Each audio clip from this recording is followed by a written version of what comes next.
ಪತ್ರಿಕಾ ಮಾಧ್ಯಮದ ಸ್ನೇಹಿತರೆ, ಬಂಧುಗಳೇ, RTI ಕಾರ್ಯಕರ್ತರು ರಾಜ್ಯಪಾಲರಿಗೆ ಪ್ರಾಸಿಕ್ಯೂಷನ್ಗೆ ಕೋರಿ ಅರ್ಜಿಯನ್ನ ಕೊಟ್ಟರು. ಎಲ್ಲ ದಾಖಲೆಗಳನ್ನ ಪರಿಶೀಲನೆ ಮಾಡಿ ಮುಖ್ಯಮಂತ್ರಿಗಳು ಉಪಮುಖ್ಯಮಂತ್ರಿಗಳ ಆದಿಯಾಗಿ ಎಲ್ಲರೂ ಪ್ರತಿಭಟನೆಯಲ್ಲಿ ಭಾಗಿಯಾಗಿ ರಾಷ್ಟ್ರ ಕಾಂಗ್ರೆಸ್ ಸರ್ಕಾರಕ್ಕೆ ರಾಷ್ಟ್ರ ಕಾಂಗ್ರೆಸ್ ಸರ್ಕಾರಕ್ಕೆ ಸರ್ಕಾರಂತೆ ಸರ್ಕಾರ ಸರ್ಕಾರಂತೆ ಸರ್ಕಾರ ಸರ್ಕಾರಂತೆ ಸರ್ಕಾರ ಸರ್ಕಾರಂತೆ ಸರ್ಕಾರ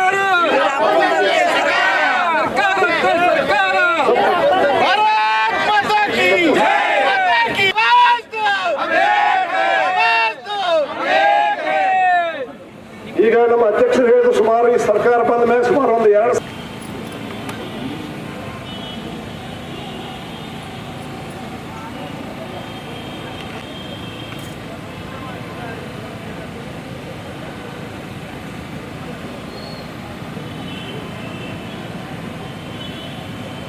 ಶಾಂತಿ ಶಾಂತಿ.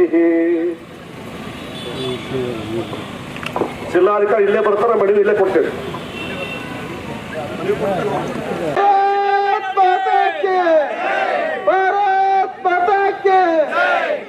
ಕಾಂಗ್ರೆಸ್ ಸರ್ಕಾರಕ್ಕೆ ಸಂವಿಧಾನದ ಮುಖ್ಯಸ್ಥರು ರಾಜ್ಯಪಾಲರ ಬಗ್ಗೆ ಅತ್ಯಂತ ಅವಹೇಳನಕಾರಿಯಾಗಿ ಮಾತಾಡಿದರು. ಎಲ್ಲೆಂದಲ್ಲಿ ಬೀದಿ ಬೀದಿಯಲ್ಲಿ ರಾಜ್ಯಪಾಲರ ಫೋಟೋಗಳಿಗೆ ಚಪ್ಪಲಿಯಲ್ಲಿ ಹೊಡಿತಕ್ಕಂಥ ಕಾರ್ಯದಲ್ಲಿ ಕಾಂಗ್ರೆಸ್ನ ಮುಖಂಡರು ಮುಂದೆ ನಿಂತು ಹೊಡಿಸಿದ್ರು. ಸ್ವಾಮಿ, ಕಾಂಗ್ರೆಸ್ನ ನಾಯಕರಿಗೆ ನಾವು ಈ ಸಂವಿಧಾನಕ್ಕೆ ಕೊಡ್ತಕ್ಕಂಥ ಗೌರವ ಇದೇನಾ? ಜೊತೆಗೆ ಯಾರು ಪ್ರಮಾಣ ವಚನ ಸ್ವೀಕಾರ ಮಾಡಿ ರಾಜ್ಯದಲ್ಲಿ ಮಂತ್ರಿಗಳಾಗಿದ್ದಾರೆ, ಕೃಷ್ಣ ಬೈರೇಗೌಡನಂತ ಕಂದಾಯ ಸಚಿವರು ರಾಜ್ಯಪಾಲರಿಗೆ ನಾಲಾಯಕ ರಾಜ್ಯಪಾಲನಂತ ಅನ್ನುವಂಥ ಪದ ಪ್ರಯೋಗ ಮಾಡುತ್ತದೆ.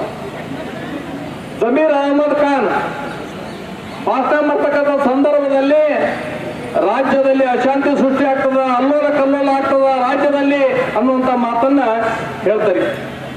ಐವಾನ್ ಡಿಸೋಜಾ ಒಬ್ಬ ವಿಧಾನ ಪರಿಷತ್ನ ಸದಸ್ಯ, ಬಾಂಗ್ಲಾದೇಶದಲ್ಲಿ ಬಂದಂತ ಪರಿಸ್ಥಿತಿ ಇಲ್ಲಿ ಬರ್ತದ, ರಾಜ್ಯಪಾಲರಿಗೆ ಒತ್ತು ಓಡಿಸಬೇಕನ್ನುವಂತ ಮಾತನ್ನ ಭಾಷಣದಲ್ಲಿ ಮಾತಾಡ್ತಾ ಇದ್ರಿ. ಇದನ್ನೆಲ್ಲ ಕೇಳಿಸಿಕೊಂಡು ಮುಖ್ಯಮಂತ್ರಿಗಳು ಉಪಮುಖ್ಯಮಂತ್ರಿಗಳು ನಿಮ್ಮದೇ ಸಚಿವರು ಶಾಸಕರು ಬಾಯಿಗೆ ಬಂದಾಗ ಮಾತಾಡ್ತಿದ್ರು ಕೂಡ ಅವ್ರ ಮೇಲೆ ಇವತ್ತಿನವರೆಗೂ ಕಾನೂನಿನಿಂದ ಕ್ರಮ ತೆಗೆದುಕೊಳ್ಳಕ್ ಆಗ್ತಾ ಇಲ್ಲ. ಯಾಕೆ ಅವ್ರ ಮೇಲೆ ಕಾನೂನು ಮೇಲೆ ಕ್ರಮ ತಗೋತಾ ಇಲ್ಲ? ಯಾಕೆ ಅವ್ರ ಮೇಲೆ ಕೇಸ್ ಆಗ್ತಾ ಇಲ್ಲ? ಇದು ನಿಮ್ಮ ನಡೆ ದಲಿತರ ವಿರೋಧಿ ನಡೆ ಅನ್ನುವಂಥದ್ದನ್ನ ಎದ್ದು ತೋರಿಸ್ತಾ ಇದೆ. ಯಾಕೆಂದ್ರೆ ರಾಜ್ಯಪಾಲರು ಇವತ್ತು ದಲಿತರು ಅನ್ನೋಂಥ ಕಾರಣಕ್ಕೆ ಇವತ್ತು ರಾಜ್ಯದಲ್ಲಿ ಹಿಕ್ಕಾಮುಖ ವಾಚಾಂ ಗೋಚರವಾಗಿ ಅವ್ರ ಬಗ್ಗೆ ಮಾತಾಡ್ತಕ್ಕಂಥದ್ದು. ರಾಜ್ಯದಲ್ಲಿ ಆಡಳಿತಕ್ಕೆ ಬಂದಂತ ಸಂದರ್ಭದಲ್ಲಿ ಸಿದ್ದರಾಮಯ್ಯನವರು ಹೇಳ್ತಿದ್ರಿ, ಅಹಿಂದ ನಾವು ದಲಿತರು ಅನ್ನುವಂತ ಮಾತ್ರ ಹೇಳ್ತಾ ಇದ್ರಿ. ಅಧಿಕಾರಕ್ಕೆ ಬಂದ ಮೇಲೆ ದಲಿತರನ್ನ ಯಾವ ರೀತಿ ನಡೆಸ್ಕೊಂಡಿರ್ತಾರೆ ಅನ್ನೋಂಥದ್ದಕ್ಕ ಬಂದ ತಕ್ಷಣವೇ SCP TSP ಯೋಜನೆಯೊಳಗಿರ್ತಕ್ಕಂಥ 25,000 ಕೋಟಿ ಹಣವನ್ನ ಲೂಟಿ ಮಾಡಿದ್ರಿ. ಬೇರೆ ಬೇರೆ ಯೋಜನೆಗಳ ಬಳಕೆ ಮಾಡಿದ್ರಿ, ಕೊಳ್ಳೆ ಹೊಡೆದ್ರಿ. ಇವತ್ತು ವಾಲ್ಮೀಕಿ ಹಗರಣ ಸುಮಾರು 187 ಕೋಟಿ ಹಣವನ್ನು ತೆಗೆದುಕೊಂಡು ಬೇರೆ ಬೇರೆ ನಕಲಿ ಖಾತೆಗಳಿಗೆ ಜಮಾ ಮಾಡಿ ರಾಜ್ಯದ ಬೊಕ್ಕಸದಲ್ಲಿರ್ತಕ್ಕಂಥ ಹಣ, ಈ ರಾಜ್ಯದ ನಾಗರಿಕರ ಹಣವನ್ನ ಲೂಟಿ ಮಾಡಿದ್ರಿ.